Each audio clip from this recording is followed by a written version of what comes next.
Baby girl found a German shepherd trapped in a barn. What happened next left everyone in tears.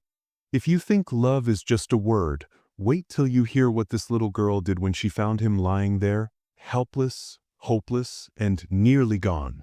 Her next move turned a tragedy into a miracle that people still talk about today. This story will move you. Like, share, and let us know where you're listening from. The morning had begun in the way countryside mornings often do, soft, golden light spilling over rolling fields, the smell of dew clinging to the earth, and a gentle hush before the world fully woke. Roosters crowed in the distance, a dog barked faintly from somewhere across the valley, and smoke drifted lazily from the first kitchen fires of the day. It was a quiet, ordinary dawn in a town so small that everyone knew the sound of everyone else's footsteps. For most, it was a morning like countless others. But for one tiny child, that morning would change everything. She was no more than 3, with hair that caught the sunlight like a halo and a laugh that bounced brighter than the sparrows flitting across the yard.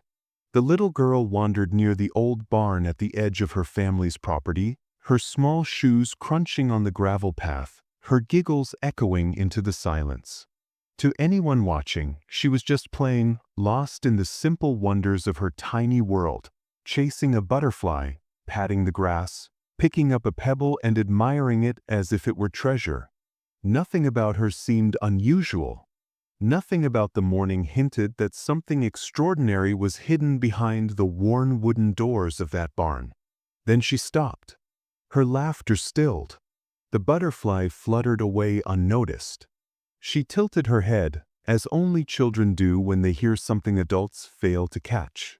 A muffled cry, faint but sharp, slipped through the cracks of the barn. It was followed by a low, desperate scratching, the sound of claws against wood. She frowned, listening intently, then turned her wide eyes toward the dark, weathered structure. At first, she pointed and babbled in the half-words of toddlers, tugging at the hem of her mother's skirt as her family gathered near the garden. The adults smiled absently, thinking she had discovered a bird or perhaps a stray cat. But her persistence grew. She pointed again, this time more urgently, her tiny finger trembling in the direction of the barn. Her small voice carried with it a note of seriousness, a kind of urgency children rarely muster unless they know, deep down, that something is wrong. Neighbors, passing along the dirt lane, slowed their steps. They followed the little girl's gaze, puzzled. One man laughed softly. "It's probably nothing. Just an old barn creaking in the wind." Another shrugged, muttering, "Or maybe a raccoon trapped overnight." Yet the child would not stop pointing. Her insistence drew more villagers closer, their curiosity prickling. Soon, a small crowd had gathered in the pale morning light, whispering among themselves, watching the girl as though she were carrying a message only she could deliver. And then they all heard it. Clear this time. A sound no one could mistake. A muffled whimper, low, heartbroken, and full of pain, seeping through the barn's wooden walls. The scratching resumed, frantic, desperate, echoing in the silence like a cry for help. A chill swept through the group. These were not the noises of a raccoon, not the restless shifting of old wood. This was something alive, something suffering, something pleading. The child pressed her palms together, as though begging them to see what she saw, to hear what she heard. Her innocent face carried an expression no one would forget, fearless compassion, the kind only a child's heart can hold. Slowly, hesitantly, a man unlatched the barn door. The rusty hinges groaned, releasing a wave of dust and the stale smell of hay that had long gone untouched. The villagers leaned forward, breath held, eyes straining against the dim interior. And there he was, a German shepherd. His fur matted with straw and dirt, his body wedged awkwardly between broken planks and a pile of old farm equipment. His amber eyes glowed in the shafts of light that filtered through the barn's cracks, wide with panic yet shimmering with something else, something achingly human. He whined again, the sound raw, ragged, desperate. His paws clawed weakly at the wood as though he had been fighting for hours, perhaps days, to free himself.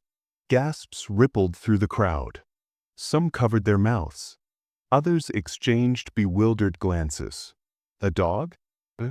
Trapped in an abandoned barn that no one had entered for years? Whispers rose, questions overlapping in urgent tones. Whose dog was this? How had he gotten here? How long had he been suffering alone?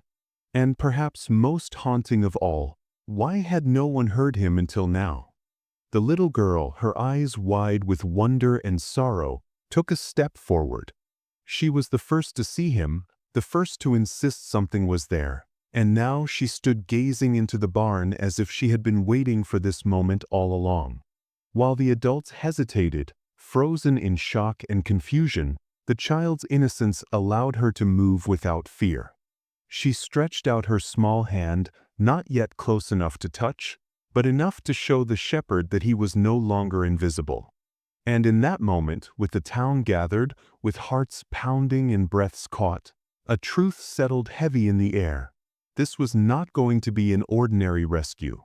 This was the beginning of a story that would unravel into grief, devotion, and a bond that would leave every soul in tears before it was over.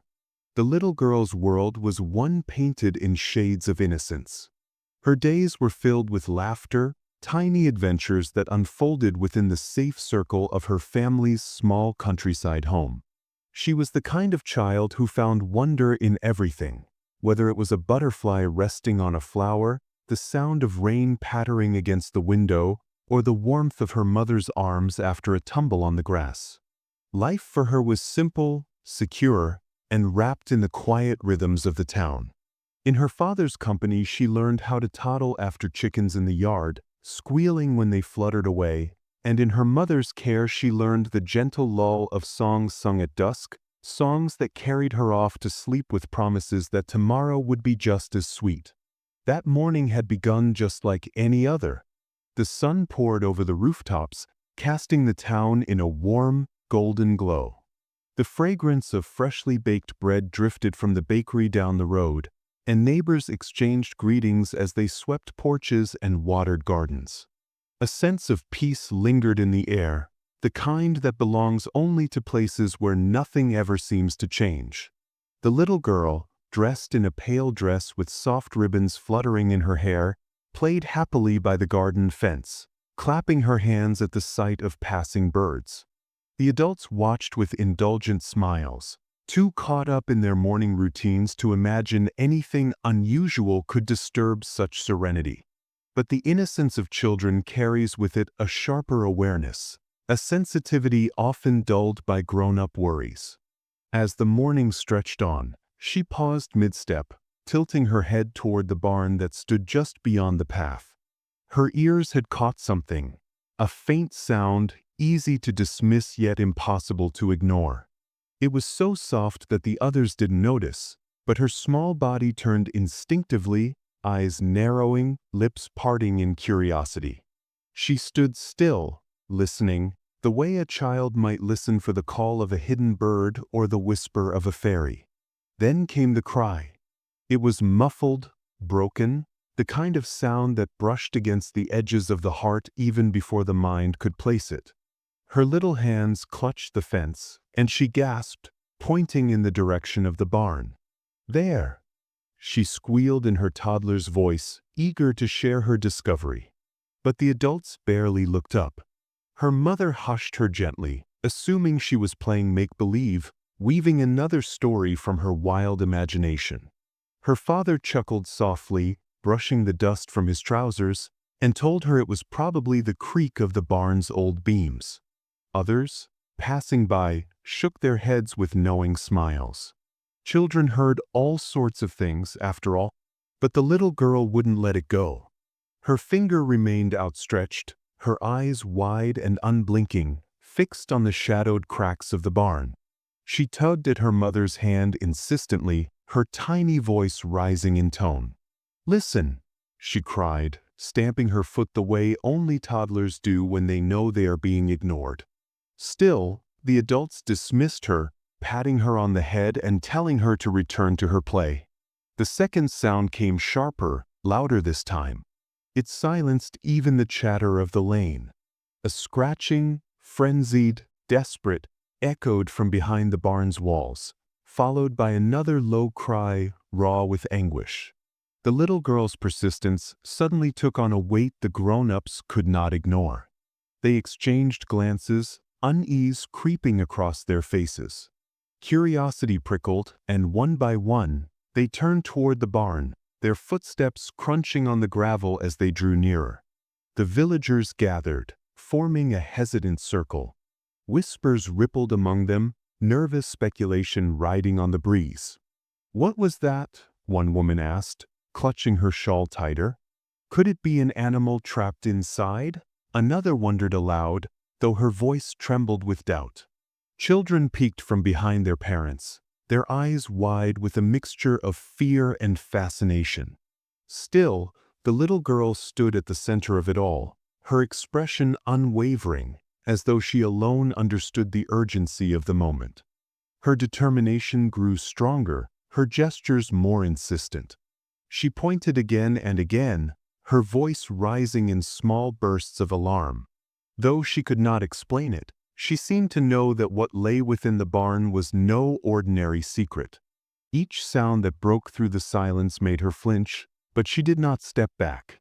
If anything, she leaned closer, tiny feet inching toward the doors, drawn by some invisible thread that tied her heart to the cries within. The adults hesitated still, uncertain. They reasoned, they guessed, they tried to explain the noise away.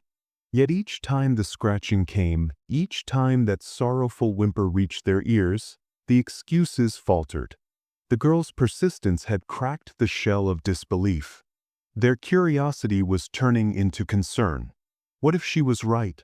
What if something truly was trapped inside? What if they had ignored it for too long? The morning that had begun with sunshine and laughter now carried a different weight. A hush fell over the crowd as they edged closer to the barn doors, the air thick with suspense. The girl's tiny hands gripped her mother's skirt, her wide eyes gleaming with both fear and compassion. She had been the first to hear it, the first to notice what others had overlooked. And now, because of her stubborn insistence, the quiet town stood on the threshold of uncovering a secret that would forever change their hearts. The door groaned on its rusty hinges as one of the men finally pushed it open, the heavy wood resisting as though it had not been moved in years. A rush of dust filled the air, the smell of old hay and forgotten times spilling into the morning light. The crowd leaned closer, peering into the dim interior, their hearts caught between curiosity and dread.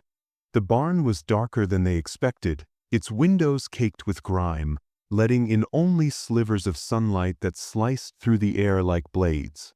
Shafts of light revealed motes of dust drifting lazily, disturbed by the sudden movement. The ground was littered with broken tools, splintered wood, and piles of hay long since turned brittle. It was the kind of place no one bothered to visit anymore. A place where memories went to sleep. And then they saw him. In the far corner, tangled between broken planks and rusted equipment, was a German shepherd. His once proud frame sagged with exhaustion, his fur caked with straw and dirt. His ribs showed faintly through his sides, rising and falling with shallow, labored breaths. His eyes, pools of amber dulled with suffering, glimmered weakly in the thin streaks of light. They were eyes that once must have been full of life, sharp and alert, but now they carried only sorrow, confusion, and something even deeper, pleading. A low growl rumbled from his chest as the villagers stepped closer. It wasn't the snarl of an aggressive beast, but rather the trembling sound of an animal caught between fear and desperation. His body trembled, ears pressed flat against his head, tail stiff against the floorboards. He shifted awkwardly, his paw scraping against the wood, trying to keep the distance between himself and the strangers who loomed at the doorway. Yet even as he growled, his eyes told another story. They were not filled with hatred. They were begging, silently crying for help, as if he wanted to trust but had forgotten how. Gasps rippled through the group. Whispers rose in waves, questions stacking atop one another. "Where did he come from?" someone asked. "Does anyone know whose dog this is?" Another shook his head, muttering, "I've never seen him before, at least not in years." Confusion deepened with every passing moment. How had he gotten inside a barn that had been shut for so long? How long had he been trapped here, struggling in the dark? The thought sent a shiver through the crowd. The little girl, who had been the first to hear him, stood on tiptoe at the edge of the doorway, her tiny fingers gripping the rough wood. She peered into the shadows with wide, unblinking eyes, her lips parted in awe. Unlike the adults, she felt no hesitation. Where they saw danger, she saw only sadness. To her, he wasn't a threat. He was simply lost. One of the men, emboldened by the murmurs of the crowd, stepped into the barn with slow, cautious movements. "Easy, boy," he whispered, his voice soft yet trembling. He held out his hands, palms open, trying to show he meant no harm. The dog's growl deepened, his body tensing as he shuffled backward into the corner. His paw caught on a splintered board, and he yelped, a sound that cut through the air like a knife. The man froze, his heart twisting at the cry, but the shepherd refused to let him near. Another tried. This time a woman crouched low, calling gently, the way one might coax a frightened child. But the moment she inched closer, the shepherd pressed himself tighter against the wall, his eyes darting frantically, his chest heaving. Every muscle in his body screamed with mistrust. The villagers exchanged helpless glances, their whispers growing frantic. "We can't leave him here." "But look at him. He won't let anyone close. If we push too hard, he'll hurt himself." Every attempt ended the same. Each time someone tried to move closer, the shepherd shrank away, growling weakly, forcing his already fragile body against the cold boards. It was as if the walls themselves had become his shield, and he refused to let anyone break through. The more they tried, the more he retreated. And with every retreat, the sorrow in his eyes grew deeper, as though he believed that even rescue was something he no longer deserved. The barn grew heavy with silence, broken only by his shallow whimpers and the restless shuffling of feet outside. The crowd stood uncertain, their hearts torn. This was no ordinary stray. This was a soul on the edge, caught between the will to survive and the fear of trusting again. The dog was alive, but barely, and every moment they failed to reach him felt like sand slipping through an hourglass. The little girl, still watching with quiet intensity, clutched at her mother's skirt again. She didn't look frightened. Instead, her face was etched with the kind of sympathy only a child could muster, pure and untainted by doubt. She didn't see a snarling animal. She saw eyes that were asking for someone to listen. And though the adults struggled with their fear, it was becoming clearer with every heartbeat that the shepherd's fate would depend not on their cautious hands, but on the innocence of the one who had discovered him. But for now, the barn remained locked in a fragile stalemate, man and dog caught in a fragile dance of fear and longing. The villagers stepped back, defeated for the moment, their hearts heavy with the sight of the shepherd's trembling form. They had uncovered the mystery of the cries, but the greater mystery remained. Who was this dog? How had he gotten here? And what sorrow had carved such deep mistrust into his very soul? The murmurs of confusion soon gave way to something deeper: memory. Among the crowd that had gathered, older neighbors began to exchange uneasy glances, their brows furrowed not just with concern but with recognition.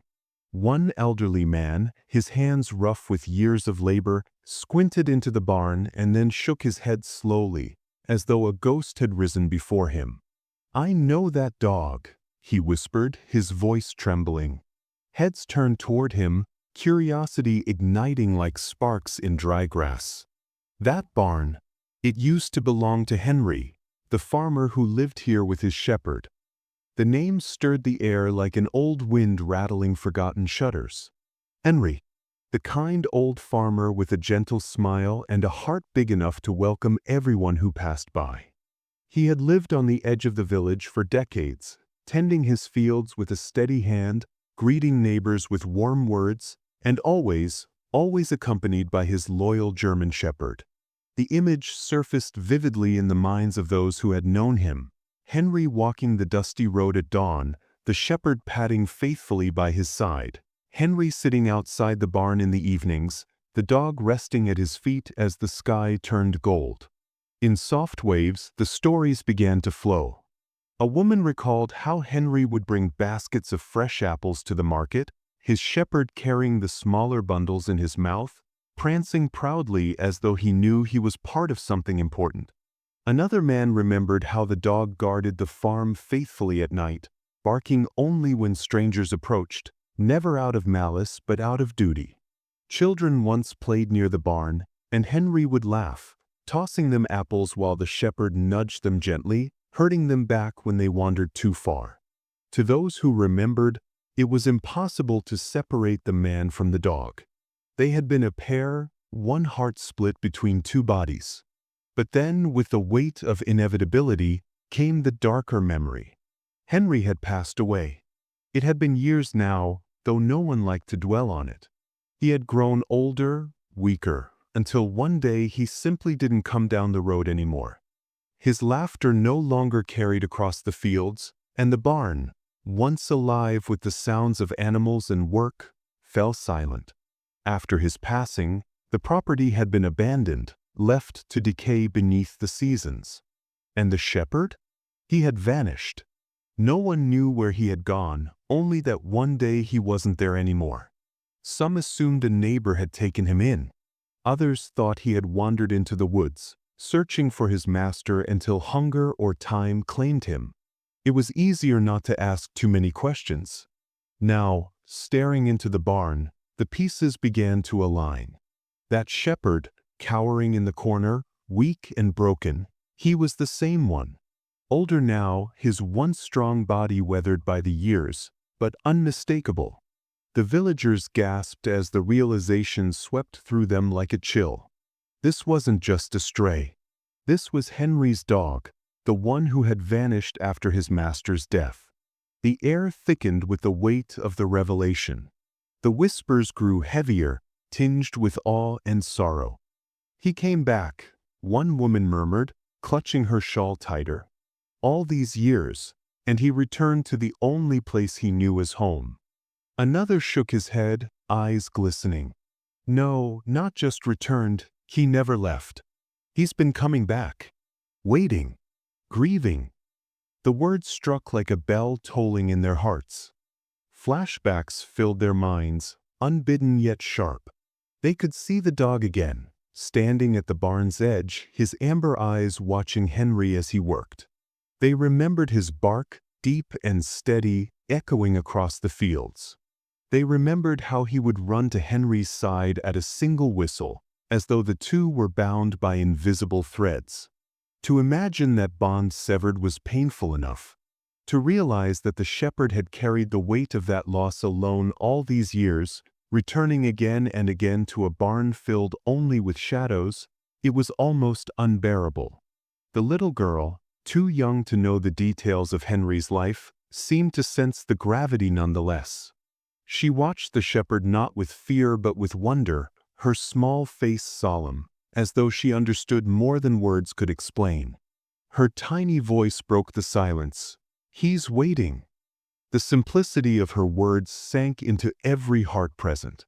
Yes, he was waiting. Waiting for a man who would never again walk down the path. Waiting in the only place where their bond had thrived. Waiting because loyalty had not allowed him to move on.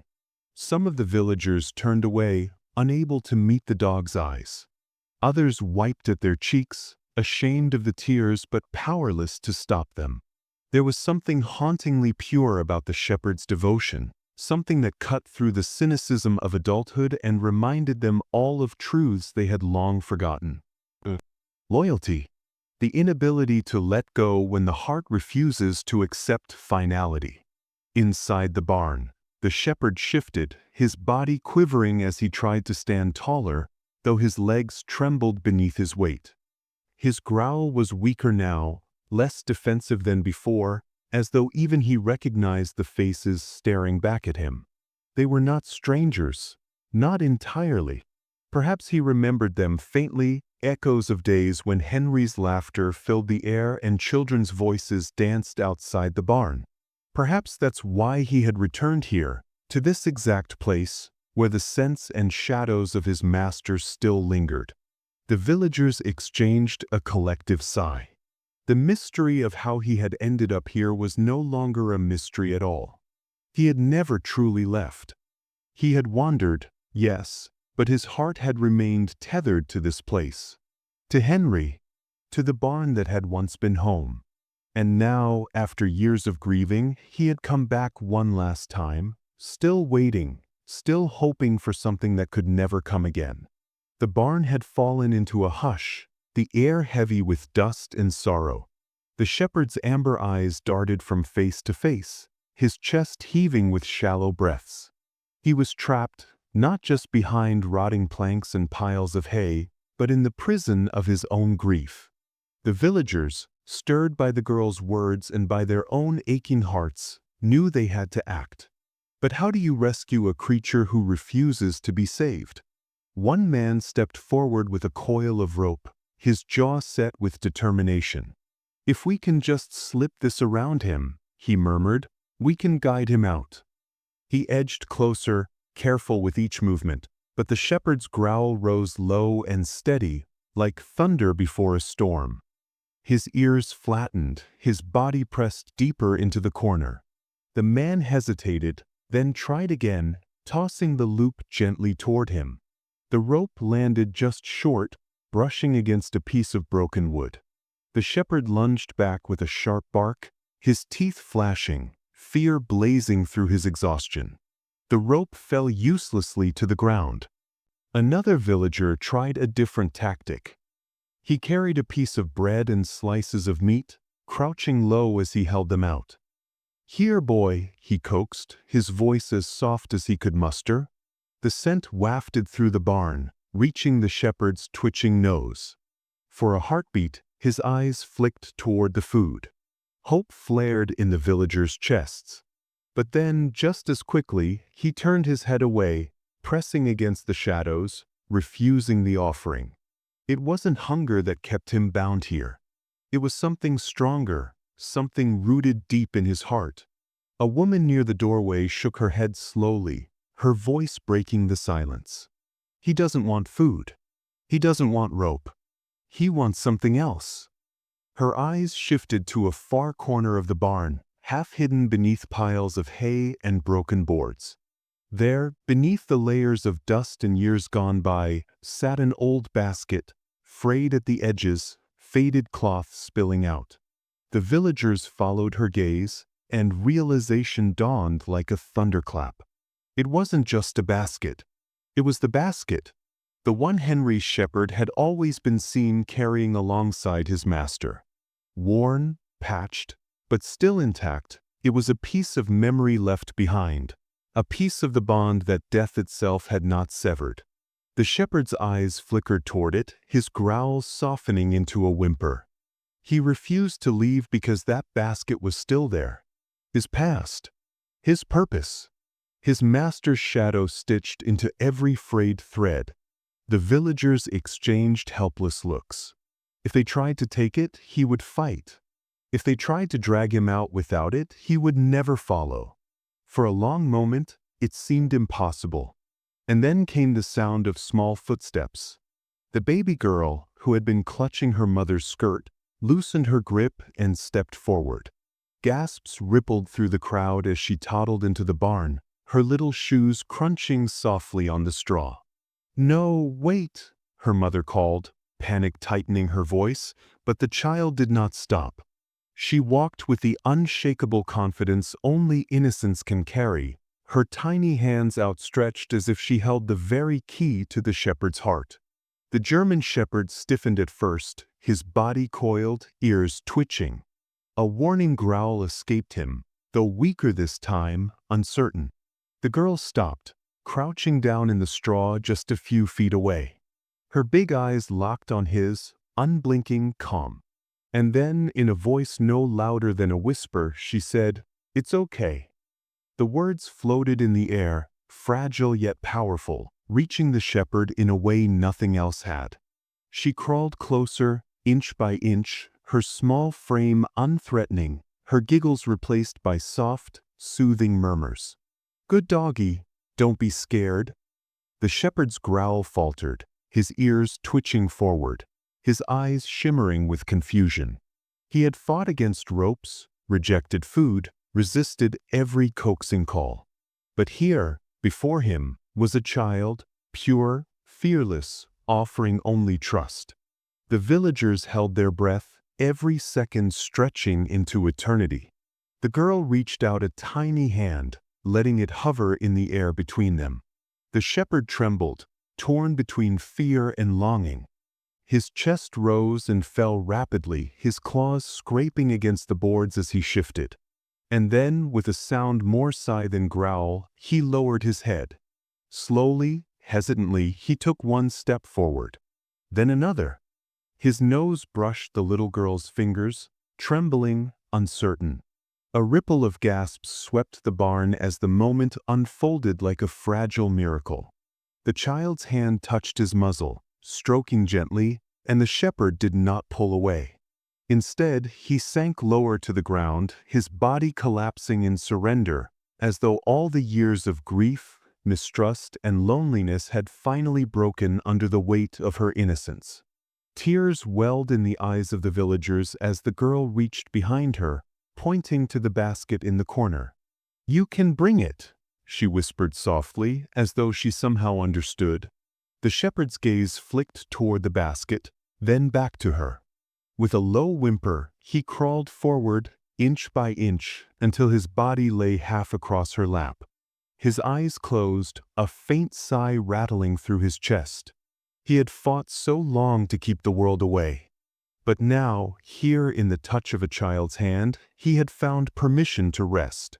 The barn was silent, but for the sound of muffled sobs. Grown men wiped their cheeks, women clutched their hearts, children buried their faces in their parents' arms. The sight before them was almost too much to bear. The once proud shepherd, battered by time and grief, surrendering not to force or fear, but to love. A tiny hand had done what all their ropes and food and words could not. The little girl leaned down, pressing her forehead gently against his fur. "Don't be sad," she whispered. "We'll help you." And in that instant, the wall between man and beast, between sorrow and hope, crumbled completely. The shepherd's body relaxed fully, his weight sinking against the straw. The basket still waited in the corner, but it no longer bound him. For the first time in years, he was no longer alone. The shepherd's rescue marked the end of one chapter, but what followed was a new beginning, a tender story of healing born from the hands of a child. The villagers, still shaken by what they had witnessed in the barn, knew the dog needed care. He was too weak to walk on his own, his body trembling from exhaustion and hunger. When the girl's family stepped forward, offering to take him in, no one objected. The child who had won his trust would now be the one to guide him back to life. That evening, the German shepherd lay on a soft quilt in the corner of the family's small living room. The flickering light from a nearby lamp danced across his worn coat, revealing scars, both old and new, the silent testimony of years lived in loneliness. The little girl knelt beside him, her chubby hands clutching a small cup of water. "Here, doggy," she said softly, tilting it carefully so he could drink. At first, he only stared, his eyes clouded with doubt. But when she giggled and dipped her fingers in the cup to show him, he finally leaned forward, lapping at the water with slow, tired strokes of his tongue. The family watched in quiet amazement. No coaxing from adults, no force of will, just the gentle touch of a child's trust was enough. They brought him bowls of broth, fresh bread, and small bits of meat. The shepherd ate cautiously, his body tense as though bracing for the food to vanish or for someone to take it away. But each time, the girl's laughter broke through his fear, reminding him he was safe. Slowly, his guard began to lower. Nights were the hardest. The shepherd would lie restless, whimpering softly in his sleep, his paws twitching as if he were running through memories he couldn't escape. On one of those nights, the little girl waddled from her bed, clutching her own blanket, the one embroidered with small stars. She dragged it across the floor, draping it over the shepherd's tired body. "No cry," she whispered, pressing her cheek against his fur. Something shifted that night. The whimpers quieted. His breathing steadied. From then on, whenever he stirred in the dark, she was there, tucking him in again, as if she had taken it upon herself to guard his dreams the way he once guarded Henry. The days that followed became a rhythm of discovery and healing. With each sunrise, the shepherd grew stronger. His limp began to ease, his coat took on a faint shine, and his eyes, once clouded with grief, started to glow with something gentler. He followed the girl from room to room, his paws patting softly against the wooden floor, his shadow always close behind hers. When she played with her toys, he rested nearby, his head on his paws, ears flicking at her giggles. When she napped in her stroller under the porch, he lay beside it, vigilant, his body curled protectively against its wheels. One afternoon, as neighbors passed by, they stopped at the sight of the little girl toddling across the yard, the shepherd trotting faithfully at her side. He walked slowly, matching her small steps, his once weary body carrying itself with quiet dignity. The neighbors smiled through tears, whispering to one another about the miracle they were witnessing. The same dog who had nearly wasted away in grief was now reborn in the innocence of a child's companionship. As the weeks stretched into months, their bond deepened. She would press flowers into his fur, giggling as he shook them loose, only to do it again. She fed him bits of bread from her tiny hands, and though he could have swallowed them whole, he always took them carefully, his teeth grazing her skin with feather-like caution. At night, when her parents tucked her into bed, the shepherd lay curled up at the foot, his eyes half closed but always alert, as though he had appointed himself her eternal guardian. Stories of their friendship spread through the town. Villagers came by, bringing gifts, an old collar polished like new, a sturdy leash, baskets of food. But what moved them most was not the gifts they gave. It was what they received in return, a reminder of love's resilience. They had all seen the shepherd at his lowest, broken and unwilling to live. Now, to see him walking proudly at the side of a baby girl, it stirred something deep within them. Courage, loyalty, innocence, these were not just words. They were alive, embodied in the unlikely pair before them. One particularly tender scene etched itself in everyone's memory. It was a Sunday afternoon, the sun painting the sky in hues of gold. The girl sat on the porch steps, her small blanket in her lap. The shepherd approached, and she carefully draped it across his back, just as she had done that first night. Then she patted it down with her tiny hands and said, "Good doggy, my doggy." He lowered his head onto her knees, eyes closed, a soft sigh escaping his chest. The neighbors watching from the road felt their throats tighten. It was more than play. It was a ritual of healing, a child returning to him what he had once given his master: protection, comfort, love. And so, the shepherd who had once stood on the edge of despair became the heartbeat of the little girl's world. Their days were simple, but within their simplicity was something profound. He guarded her not out of duty, but out of devotion. She cared for him not out of obligation, but out of love. And together, They showed an entire community what it meant to rise from grief, to find light again in the most unexpected places. The villagers often said later that they didn't just witness the healing of a dog, they witnessed the healing of themselves. For in watching the shepherd walk beside the child, they were reminded of something long forgotten, that even the deepest wounds can be mended not by force, but by love. In the months that followed, the quiet countryside carried a new story, one that lingered in every whispered conversation, in every glance toward the old barn at the edge of town. Once a place of silence and sorrow, the barn had become something else entirely. For years it had stood as a symbol of grief, a crumbling shell where a loyal dog mourned his lost master. But now it was remembered differently. People no longer looked at it with pity or unease. They looked at it with reverence, as though it had become a monument to love that refused to die. The villagers often found themselves reflecting on what they had witnessed that day. Some recalled the first time they heard the shepherd's cries, muffled and desperate. Others remembered the way the child had crawled into the shadows, her small hands reaching out with a courage no adult dared muster. But all agreed on one thing. The moment the shepherd surrendered into her arms was not just the rescue of an animal, it was the rescue of a truth they had forgotten. Loyalty does not vanish with death. Love does not dissolve with time. Both linger, haunting the places where they were once nurtured, waiting for someone to see them again.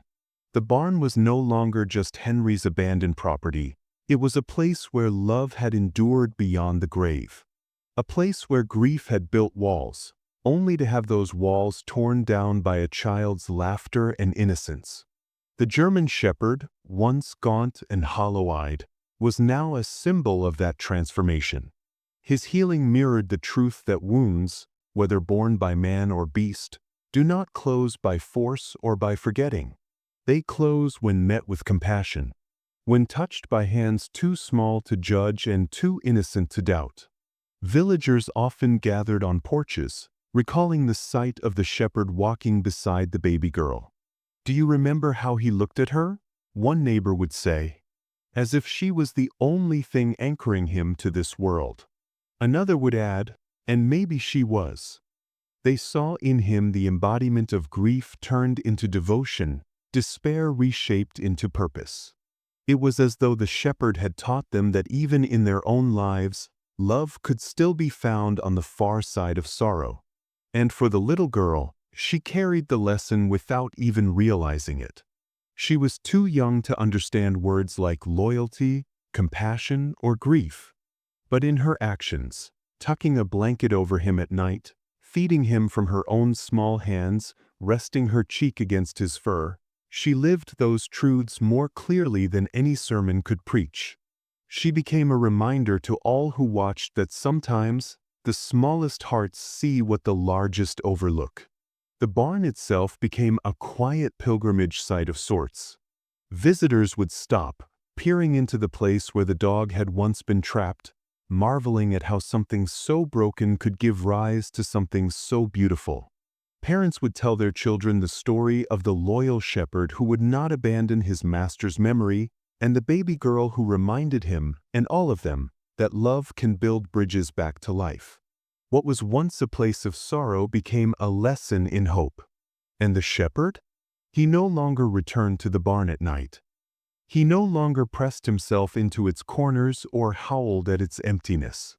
Instead, he lay beside the baby's crib, his chest rising and falling in rhythm with hers.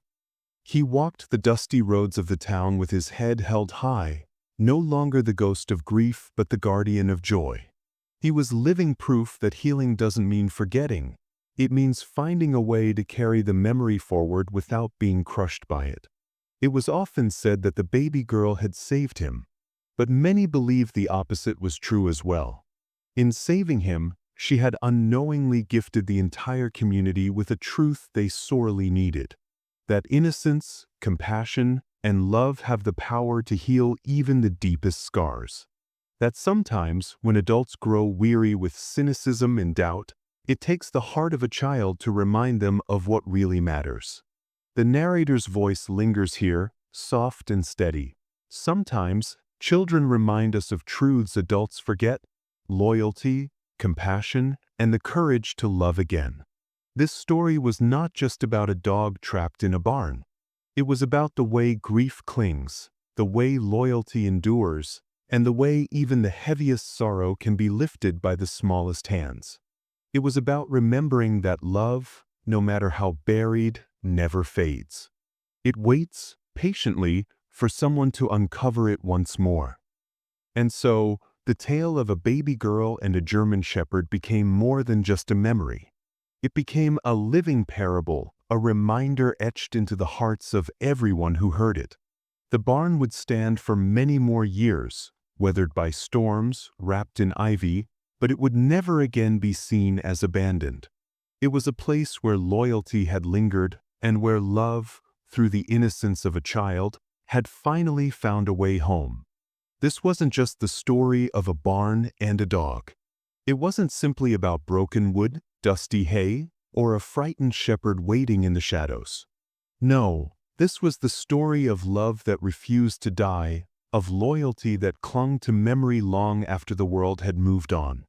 It was a story that reminded us that even in the darkest corners of grief, hope can still be found, sometimes carried in the small hands of a child.